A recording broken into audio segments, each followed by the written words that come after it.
নমস্কার বন্ধুরা, public view কলকাতাতে আপনাদেরকে আরও একবার স্বাগত জানাই। বন্ধুরা, আজকের এই ভিডিওটিতে আইএসএল ইন্ডিয়ান ফুটবল নিয়ে কিছু গুরুত্বপূর্ণ আপডেট দেবো। যেমন মোহনবাগান দল নিয়ে ভালো খবর, আনোয়ার আলীকে নিয়ে একটা সুখবর দেওয়ার আছে। সানা সিংকে পেতে গেলে কেন মোহনবাগান দলকে আরও কাঠখড় পোড়াতে হবে, সানা সিংকে নেওয়ার রেসে আরও দুটো ক্লাব যুক্ত হয়েছে, সেই দুটো ক্লাবকে তার ডিটেলস জানাবো।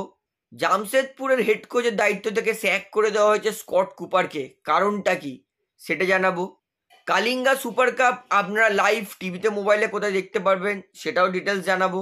এবং আপনারা যে আমাকে নোয়া সাদুইকে নিয়ে প্রশ্ন করেছেন যে দাদা নোয়া সাদুই কি মোহনবাগান দলে আসবে, অনেক ইউটিউব চ্যানেল বলছে আসতে পারে, তো সেটা নিয়েও আপনারা প্রশ্ন করেছেন। তো এই ভিডিওটিতে এই সমস্ত বিষয় কিন্তু বিস্তারিতভাবে আলোচনা করার আছে, তাই বলে রাখতে পারি ভিডিওটা খুব গুরুত্বপূর্ণ, অবশ্যই শেষ পর্যন্ত দেখবেন।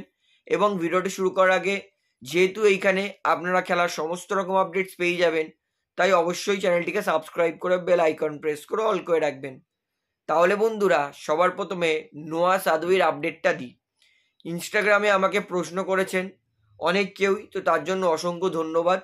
তো বলে রাখি, নোয়া সাদুই মোহনবাগান দলে আসবে এইটা কিন্তু 100 না 200% একটা গাঁজাখড়ি গল্প, কোনো রকম সত্যতা নেই।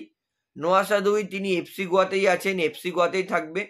এবং হয়তো ট্রান্সফার মার্ট বলে যেই ওয়েবসাইটটা আছে সেইখানে কিছুটা একটা গ্লিচ হয়েছে, বা কিছু একটা ভুল ভ্রান্তি হয়েছে, বা কেউ হয়তো হ্যাক করে জিনিসটা করেছে। তো এটা কিন্তু সম্পূর্ণ একদম কমপ্লিটলি ফেক যে নোয়া সাদুই মোহনবাগান দলে আসবে, এর কিন্তু কোনো রকম সম্ভাবনা নেই।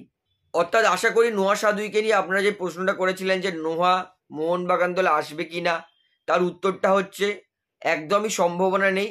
নোয়া এফসি গোয়াতেই থাকবে, তার মোহনবাগান দলে আসার সম্ভাবনা কিন্তু নেই। তো আশা করি নোয়ার ব্যাপারটা পুরো ক্লিয়ার হয়ে গেছে। বন্ধুরা, তার পরের আপডেট দিই।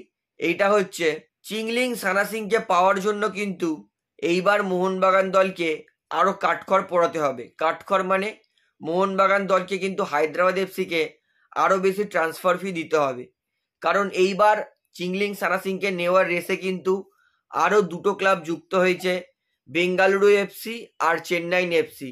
অর্থাৎ এইবার চিংলিং সানা সিংকে নেওয়ার জন্য তিনটে ক্লাব ইন্টারেস্টেড, মোহনবাগান, বিএফসি আর সিএফসি।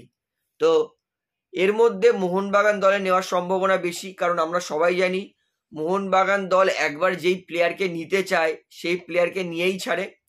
সানা সিংয়ের জন্য বেঙ্গালুরু এফসি যা টাকা দেবে মোহনবাগান দল কিন্তু তার থেকে বেশি টাকা খরচ করতে পারে। মোহনবাগান ম্যানেজমেন্টের কিন্তু মন অনেক বড়, এবং তারা প্লেয়ার কেনার জন্য কোনো রকম কঞ্জুসি করে না। তাই চিংলিং সানা সিং মোহনবাগান দলেই আসবে। যতই বেঙ্গালুরু টাকার অফার দিক, মোহনবাগানের সঙ্গে কিন্তু টাকার ম্যাচ করতে পারবে না। তাই আমার মনে হচ্ছে আপাতত যদি হায়দ্রাবাদ সানা সিংকে একান্তই ছাড়ে, এবং যদি কোনো দল সানা সিংকে নিতে পারে সেটা মোহনবাগানই হবে, কারণ টাকার দিক থেকে মোহনবাগানকে টেক্কা দেওয়া কিন্তু খুবই কঠিন ব্যাপার। তো যদি হায়দ্রাবাদ সানা সিংকে ছাড়ে, তাহলে আমি প্রায় 60-70% এখনই কনফার্ম বলে দিচ্ছি, হায়দ্রাবাদ যদি ছাড়ে তাহলে মোহনবাগান দলই সানা সিংকে নেবে, এর সম্ভাবনা কিন্তু সব থেকে বেশি। তো দেখা যাক সানা সিংকে কোন দল নেয়। সানা সিংকে নেওয়ার জন্য কিন্তু তিনটে ক্লাব ঝাঁপিয়ে পড়েছে, তো আলটিমেট কোন দল সানা সিংকে পেতে পারে হায়দ্রাবাদ থেকে, এবার সেটাই কিন্তু দেখার বিষয়। তো বন্ধুরা, এইবারে তার পরের আপডেট দিই। স্কট কুপারকে রিলিজ করে দিয়েছে Jamshedpur FC as a head coach. Honestly বলতে গেলে স্কট কুপার কিন্তু খুব একটা খারাপ কোচিং করছিল না জামশেদপুরের হয়ে। সত্যি দেখতে গেলে জামশেদপুরের কিন্তু দল সেই রকম শক্তিশালী নয়।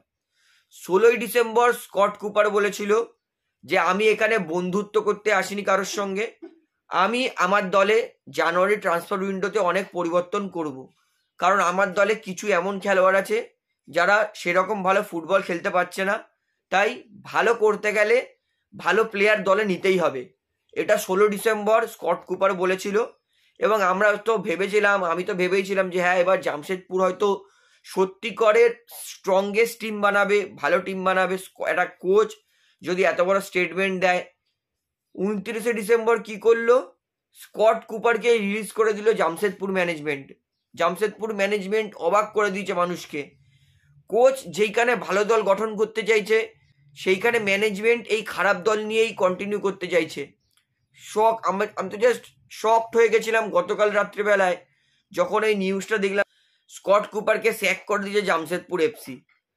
কোচ চেয়েছিল ভালো দল গঠন করতে, কিন্তু জামশেদপুর আমি মনে হয় না ফিনান্সিয়াল কোনো ব্যাপার আছে, যার জন্য স্কট কুপার মেবি বলেছে যে যদি ট্রান্সফার উইন্ডোতে ভালো প্লেয়ার না নিয়ে আসে তাহলে তিনি হয়তো কোচিং করাবেন না, সেটাই কারণ হতে পারে। স্কট কুপারের অনুযায়ী প্লেয়ার আসেনি, তাই স্কট কুপার কিন্তু ছেড়ে দিয়েছে জামশেদপুর, এমনটাই আমার মনে হচ্ছে। এবং অবশ্যই ভালো প্লেয়ার ছাড়া কিন্তু দল জেতা কিন্তু খুবই ডিফিকাল্ট। আপনারা কিন্তু দেখবেন যেই দল এই মুহূর্তে টপ ওপরের দিকে আছে আইএসএল এ, সবার দলে কিন্তু মোটামুটি ভালো ভালো প্লেয়ার আছে। তাই একটা বড় লিগ জিততে গেলে ভালো প্লেয়ার লাগবেই, ভালো কোচের পাশাপাশি।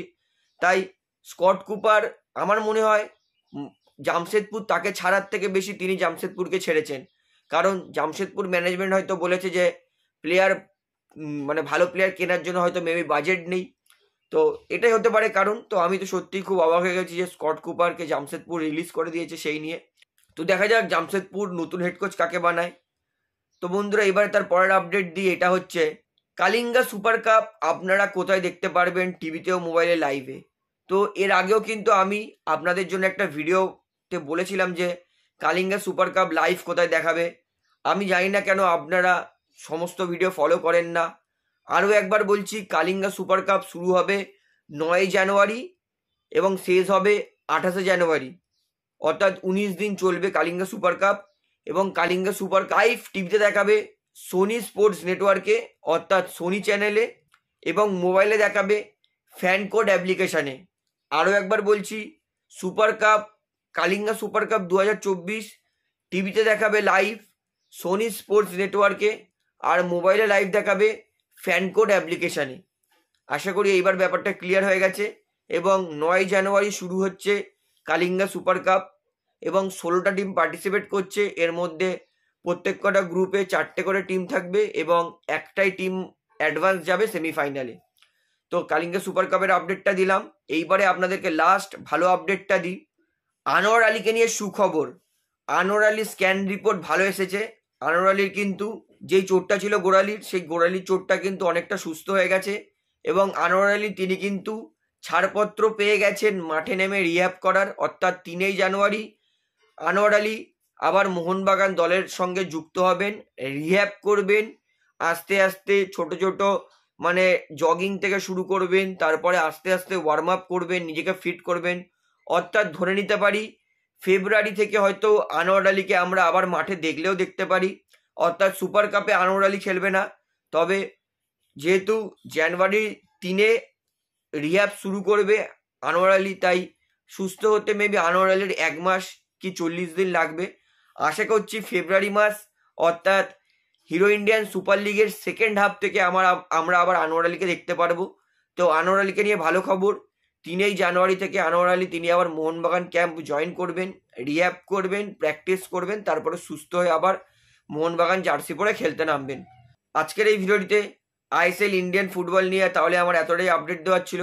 আশা করি সমস্ত আপডেট আপনারা বুঝতে পেরেছেন। তো এই ভিডিওটি এখানেই শেষ করছি। ভিডিওটি ভালো লাগলে অবশ্যই লাইক করুন, কমেন্ট করুন, শেয়ার করুন এবং বন্ধুরা চ্যানেলটি তারা নতুন আছেন সবাইকে একটা অনুরোধ করবো, তারা অবশ্যই পাবলিক ভিউ কলকাতা এই চ্যানেলটিকে সাবস্ক্রাইব করে বেল আইকন প্রেস করে অল করে রাখবেন। ধন্যবাদ।